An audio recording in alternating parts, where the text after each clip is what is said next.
Hello guys, welcome back to my channel. আমি হলাম তোমাদের যমুনা। চলে এসেছি আজ আমরা একটি নতুন ব্লগ নিয়ে।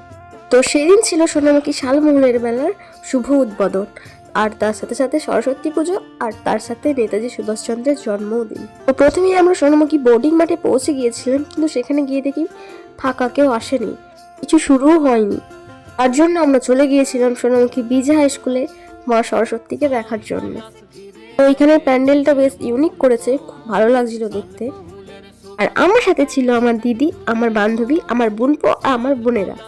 তারপর আমরা আবার বোর্ডিং মাঠে চলে যাই, আর এখানে বাবুর কিছু ছবি তোলা হচ্ছিল। এই যে এখানে আস্তে আস্তে সব শুরু হয়ে গিয়েছিল।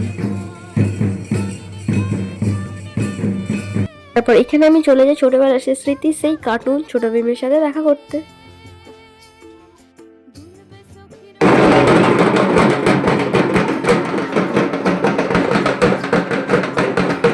আর এই যে এখানে মেয়েরা ঢাক বাজাচ্ছে, এটা এই বছরে বলে না, প্রতি বছরই মেয়েরাই বাজায়। তারপরে এই যে নাচটার নাম আমি জানি না, কিন্তু এটা বেশ ভালো লাগছিল দেখতে।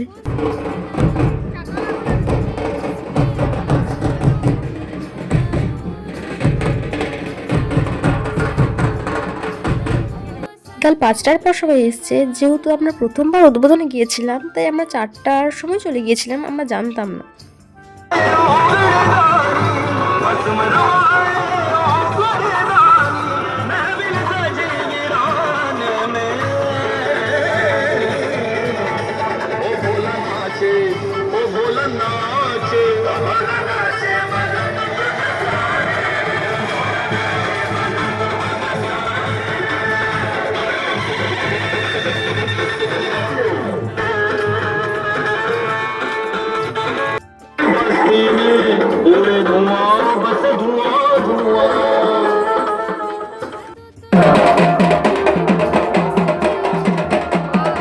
তারপর ওই বিকাল 5:30-6টার সময় করে সবাই সোনামুখী বোর্ডিং মাঠ থেকে সোনামুখী শালমোহনের মেলার উদ্যোগে রওনা হয়।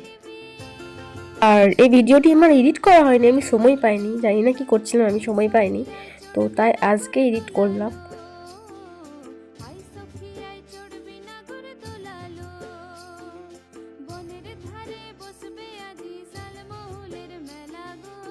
তারপর আমরা সোনামুখী ব্লকের কাছাকাছি পৌঁছে গিয়েছিলাম।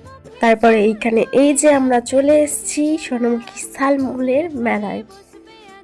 সোনামুখী বোর্ডিং মাঠ থেকে সোনামুখী টাউন মাঠ মানে শালমোহনের মেলা অবধি ওই 1.5 ঘন্টা টাইম লেগেছিল হেঁটে আসতে।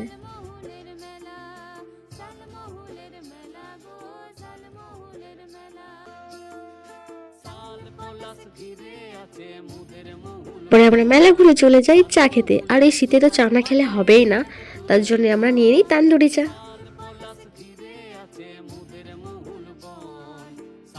পরে এই যে এখানে দিয়ার আমি চা খাচ্ছিলাম, আর ওই যে ওখানে বাবু রাগ করে বসেছিল, কারণ এই যে এটাতে চাপবে বলে। এটার নামটা ঠিক এখন আমার মনে পড়ছে না, তোমরা প্লিজ কমেন্টে জানিও।